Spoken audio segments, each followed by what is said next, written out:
उसके हिसाब से इन लोगों ने एक जो Tata institute of TISS, Tata institute of social science को इन लोगों ने इंगेज किया और उसके आधार पर जो इन लोगों को जानकारी मिली उसके आधार पर इन लोगों ने कार्रवाई प्रारंभ की और जो पहले से भी बताया है।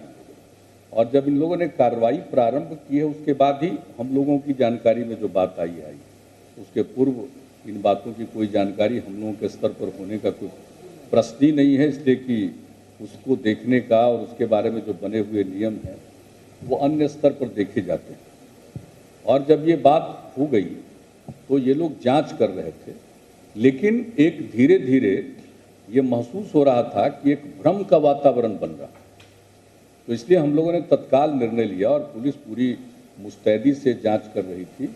और एक दिन DGP ने और समाज कल्याण विभाग के प्रधान सचिव ने प्रेस कॉन्फ्रेंस करके भी लोगों के साथ लोगों को जानकारी दी थी, पत्रकार बंधुओं को।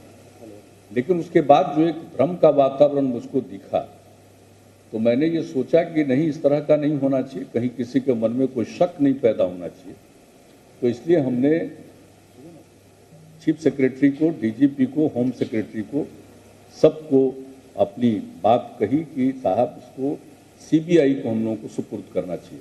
पुलिस चाहे जितनी तेजी से और मुस्तैदी से जांच कर रही हो, लेकिन अगर इसके बारे में कोई वातावरण बन रहा है तो वो ठीक नहीं। और इसलिए तत्काल CBI से इंक्वायरी कराने की बात तय कर दी गई।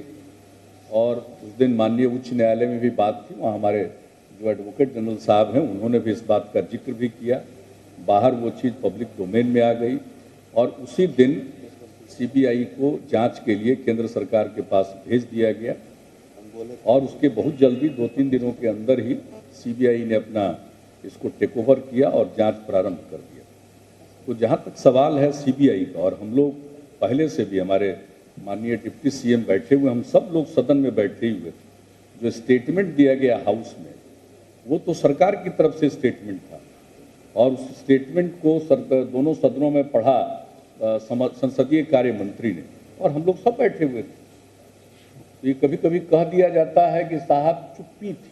अब मेरी समझ से चुप्पी की व्याख्या तो अपनी अपनी है, उससे हमारा कोई लेना देना नहीं। ये समझना चाहिए कि सदन में जो बात कही जा रही, बताई जा रही और मेरी मौजूदगी में बताई जा रही, और फिर दूसरे चीज़ पर बहस हो रही थी और उत्तर दे रहे थे विधान परिषद में, तो उन्होंने स्पष्ट तौर पर डिप्टी CM ने कहा, मैं भी बगल में बैठा हुआ था, मैंने इनसे बातचीत की कि हम लोग इसको भी चाहेंगे कि माननीय उच्च न्यायालय के द्वारा इसको मॉनिटर किया जाए, CBI की इंक्वायरी। इन्होंने वहाँ कहा, सदन में कहा, तो कौन सी चुप्पी है, एक चीज़ तो हम लोगों ने कह दिया। और उसके बाद एडवोकेट जनरल साहब जो हमारे हैं विद्वान महाधिवक्ता महोदय, उनको भी कि CBI इंक्वायरी की भी बात कही और कहा कोर्ट के समक्ष राज्य सरकार की ये इच्छा है कि हाईकोर्ट इसको मॉनिटर करे। सारी बात हो गई, लेकिन इसको, और घटना बहुत भी घृणित है, शर्मसार करने वाली घटना है, सबको बुरा लगा है।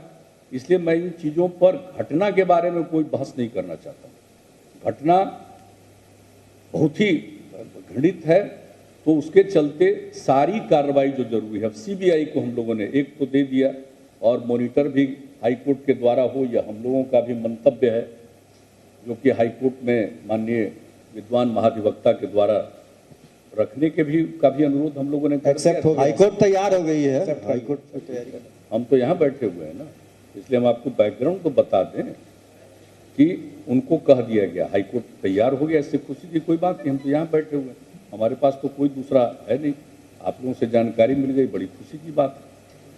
तो ये भी कर दिया गया। इसके बाद जो जब बात आई तो हमने इनको, मुख्य सचिव महोदय को कहा कि आप पूरी समीक्षा करिए कि आखिर ऐसा होता क्यों।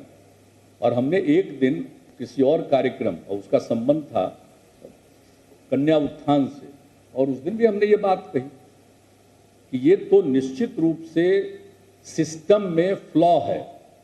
जो भी सिस्टम, एक राष्ट्रीय ये योजना है और चलती है, तो इसका जो सिस्टम है, जिस तरह से इसको लोगों को रखने के लिए बाल गृह और जो भी 2-3 तरह का चार तरह का जो कुछ भी है उसका जो संचालन किया जाता है और उसका जो सिस्टम बना हुआ है, ये सिस्टम मुझको लगता है कि इसमें फ्लॉ है, काफ़ी कमी।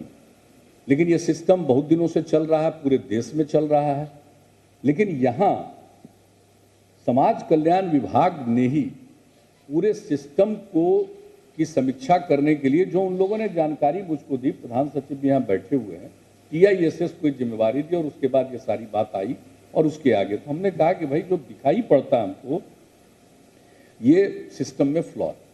और दूसरी बात है कि जिसको भी ये जिम्मेवारी दी गई, जिसकी जिम्मेवारी है उसका दायित्व है, और जब उसका दायित्व है और इस तरह की घटनाएं घटी हैं, TISS की रिपोर्ट के आधार पर जो एक्शन हो रहा है, तो जो लोग भी इसमें इंगेज हैं उन सब लोगों पर प्रशासनिक कार्रवाई भी होनी चाहिए। तो डिपार्टमेंट के द्वारा और सरकार के द्वारा प्रशासनिक कार्रवाई भी की जा रही है।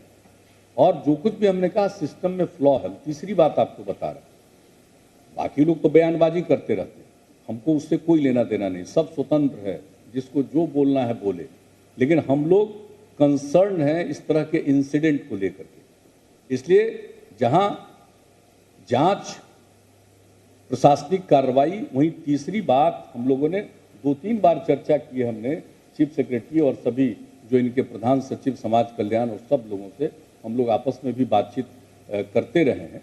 और जो बातचीत की हमने सुझाव दिया कि ये जो आप NGO को इंगेज करते हैं ये ठीक नहीं। अब जैसे जुवेनाइल जस्टिस बोर्ड में जो बच्चे जिनका विधिक कारण से वो रहते हैं तो उनके लिए तो सब सरकारी तंत्र है, सरकारी माध्यम से ही किया जाता है, लेकिन बाकी जो दूसरे हैं तो उनको भी इसी प्रकार से सरकार द्वारा निर्मित स्थानों पर ही रखा जाए और सरकार की पूरी एजेंसी और उसके लिए जो भी मैन पावर की ज़रूरत है उसका असेसमेंट करिए। और ये बात हमने कहा और ये निर्णय सैद्धांतिक तौर पर हमने सजेस्ट किया है, इन लोगों ने ले लिया, हम आपको जानकारी दे रहे हैं और ये चरणबद्ध तरीके से इसको लागू करेंगे। क्योंकि किसी भी चीज़ के लिए अब NGO को दे दिया, वो अपना मकान में रख रहा और मकान कैसा है बाद में उजागर हो रहा कि किस प्रकार के मकान में रखा हुआ, तो ये सब तो बिल्कुल ही सिस्टम के फ्लॉ को दर्शाता है। तो वैसी स्थिति में हम NGO के माध्यम से क्यों करें? ये कानूनी रूप से ऐसा संरक्षण लोगों को देना है, तो वैसी स्थिति में सरकार का इन्वेस्टमेंट होगा, मकान बनाने के लिए इन्वेस्टमेंट होगा, उसमें जो और स्टाफ रखने के लिए लोगों को एम्प्लॉय करना पड़ेगा, किया जाए। तो ये हमने अपनी तरफ से सारी बात कह दी है और चीफ सेक्रेटरी के स्तर पर यह सब बात हो चुकी है और उसका जो प्रॉपर निर्णय है उसकी पूरी समीक्षा करके, और हमने तो ये भी कहा कि आपको तत्काल कोई आवास मिलता है उस प्रकार का रखने के लिए तो उसका उपयोग आप लोग कर सकते हैं, लेकिन अंततोगत्वा हम लोगों को इन सब चीज़ों के लिए जहाँ जहाँ जिलों में जरूरी है उन जगहों पर सरकार के द्वारा ही अपना एक उस प्रकार का आवास और केंद्र बनाना चाहिए और उसको देखना चाहिए। हम लोगों ने किया, ये तो हम राज्य में कर रहे हैं और हम तो जानना चाहते हैं कि लोग प्रवचन तो बहुत देते हैं, जरा पूरे देश की स्थिति बता दें। TISS टाइप के इंस्टीट्यूशन से अगर पूरे देश में इस तरह का कोई सर्वेक्षण लोगों ने कराया हो तो बड़ी खुशी की बात है। उसकी कोई रिपोर्ट आई हो तो सब अब यहाँ से रिपोर्ट आई है तो बाकी जगह कुछ अलर्ट हुए होंगे, लेकिन उसके पूर्व कितना अलर्टनेस था, अब ये सब तो छोड़ दीजिए, मैं उस बहस में नहीं जाना चाहता हूँ। लेकिन हम लोग खुद इन सब बातों को लेकर इतने कंसर्न्ड हैं, उसके एक एक एस्पेक्ट को देखा, जांच, इन्वेस्टिगेशन और केस, उसके बाद प्रशासनिक कार्रवाई, और भी जहां पर भी कोई बात सामने आएगी उसको ये सब एग्जामिन कर रहे हैं, एक एक फाइल देख रहे हैं और मुख्य सचिव के स्तर पर समीक्षा हो रही है। उसके बाद और तीसरी बात, इन लोगों ने भी इस बात को मान लिया है कि साहब ये किसी गैर सरकारी संगठन के माध्यम से इसको चलाने की आवश्यकता नहीं है, सरकारी संगठन चलाएगा, सरकारी तंत्र चलाएगा, पूरी जिम्मेवारी सरकार की होगी और जो उनमें काम करने वाले लोग होंगे, सरकारी कर्मचारी अधिकारी होंगे, उनकी पूरी जवाबदेही होगी और उसको ज़्यादा बेहतर ढंग से मॉनिटर किया जा सकता है। वैसे क्या कब कोई घटना घटे और जो कुछ भी बात आई है ये तो विकृत मानसिकता को दर्शाता है। किस तरह की मानसिक विकृति है एक एनजीओ के रूप में आप किसी काम को लेते हो और उसके बाद इस तरह का काम करते हो जो प्रकाश में बात आई है, ये किस तरह के लोग हैं भाई? और लोग आज जिससे भी पूछ रहे हैं, आपने ठीक ही कहा, बैकग्राउंड क्या है? पत्रकार का बैकग्राउंड है, उसकी तस्वीर लोग सुनते हैं, कहां कहां दिखाते हैं। तो आप सब पत्रकार बैठे हैं, किसी पत्रकार को कोई कह सकता है कि तुम यहां खड़ा मत हो? और सुना कि हमारे और मोदी जी के साथ कहीं दिखा दिया, फिर लालू जी के साथ दिखाया। अरे भाई, ये कोई विषय है क्या? और कौन जानता है? और मैं पूछना चाहता हूं, जितने लोग आज बोल रहे हैं, अगर उनको जानकारी थी तो इस बात को उन्होंने पहले क्यों नहीं कहा? चाहे वो पत्रकार हो या किसी पार्टी के नेता हो, आज पूछ रहे हैं। अरे आज तो आप तब पूछ रहे हैं जब TISS के माध्यम से समाज कल्याण विभाग के प्रधान सचिव ने जांच करवाया और तब बातें सामने आई है और तब बोले जा रहे हैं। अगर ये जांच नहीं कराते और मामला सामने नहीं आता तो अभी तक वैसे ही चलता रहता। तो अब तो सारी बातें जिस ढंग से कही जा रही है उसका कोई मतलब नहीं है। वह सामाजिक मानसिकता नहीं है, वह मानवीय चीज नहीं है। वो तो सिर्फ एक तरह से कहिए पॉलिटिकल बात, पॉलिटिकल अटैक। वो डिफरेंट चीज है। आप स्वतंत्र हो भाई, जिस पर जो चाहे पॉलिटिकल अटैक करे, और समय आएगा तो इधर से भी जब जवाब मिलेगा तब बात समझ में आ जाएगी। लेकिन इस बिंदु पर नहीं, हम इस बिंदु को कहीं से नहीं मानते हैं कि यह कोई आपस में टकराव का मुद्दा होना चाहिए। मैं तो सबसे कहूंगा कि सब लोगों को लगना चाहिए, अपना दिमाग लगाना चाहिए।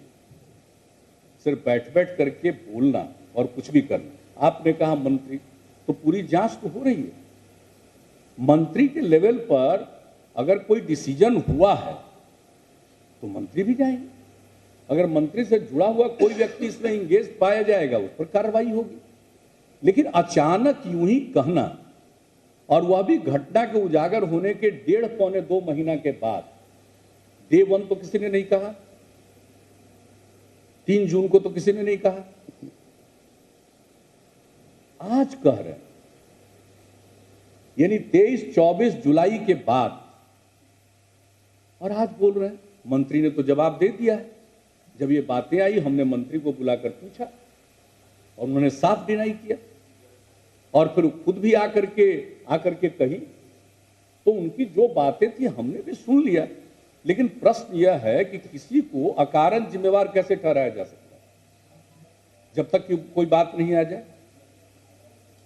जब तक कि किस स्तर पर यह सब हो रहा था, किस स्तर पर निर्णय होते हैं, किस स्तर पर समीक्षा होती है, कहां किसकी जिम्मेवारी है, ये सारी बात जब CBI जांच कर रही है, उसकी मॉनिटरिंग माननीय उच्च न्यायालय के द्वारा होगा, तो एक चीज कोई छिपेगा क्या और किसी को कोई बख्शा जाएगा? लेकिन ये लाख जिसको जितना बोलना है उतना बोलते रहे। राजनीतिक ढंग से जो लोग अपना बात करें, पॉलिटिकल कमेंट करते रहे, इसमें क्या मतलब है भाई? आप लोग बात करते हैं, हमने तो तस्वीर देखी, हंसते हुए तस्वीर देखी। धरना पर बैठे हो, नारी के प्रति लगाव की बात कर रहे हो, चिंता है, तो ऐसे चिंता में कोई हंसते हुए बैठता है? और कैंडल जो हो रहा था तो देख करके आश्चर्य लग रहा था कि कौन कौन लोग उस कैंडल में थे। आप बताइए, महिलाओं के प्रति अपशब्द बोलने के कारण जिस नेता की पूरी आलोचना हुई और महिलाओं में काफी विरोध हुआ था, कैंडल लेके खड़े हैं, मार्च कर रहे हैं। ये हमको बताने की जरूरत है, मीडिया के तो आप लोग हैं। क्या सब था? तड़कटी न है, पलकट, क्या क्या हुआ था जरा बताइए। और इसके बाद महिला आरक्षण पर, या उसके बाद अभी हाल फिलहाल में भी महिलाओं का डांस का क्या क्या चीज नहीं है जिस पर जितनी आलोचना।